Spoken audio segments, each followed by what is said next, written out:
Jamie from Brenham wants some advice about his deck. He's looking for alternatives to wood for it, Tom.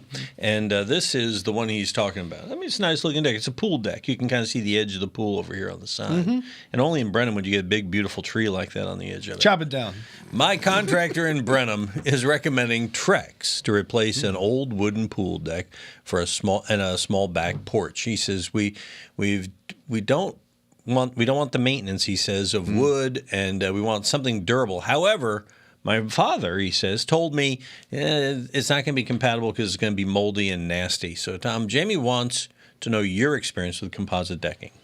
I don't know where the moldy and nasty comes out. Trex decking is beautiful. Some of it is just absolutely outstanding. So, I mean, it depends what grade you get of the Trex, what style you get of it. But no, I think all their product line is absolutely outstanding, and anything's going to be better than wood. But the moldy, nasty part, I don't know where that would come up because it cleans so nicely. And wood, you can't clean it all the time because you start to rip it apart because it's softer. So Trex I'm all for it. All right. So good enough. And there are other composites maybe to compare There are. to? There's a bunch of them, and I've used several. I'm not going to throw all 100 names out there, but any composite out there right now is better than pressure-treated lumber. Because it's not going to require sealing year after year. Well, you can even his deck, which is fine. It still weathers. It doesn't rot, but it weathers. That means splinters and it curls, it cups, it dries out, it cracks. Nails work their way out of them. Yeah. Yeah. All right.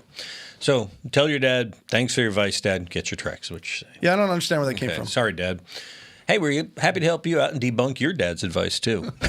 Help you around the house. Send us your question. Send us your question, and we do it proudly, to use the HomeShow.com. It's where you go. Use the Ask Tom form. Send it to us. It'll look like these videos over here. Or over there. Or around the corner Ding! there. Wherever you want.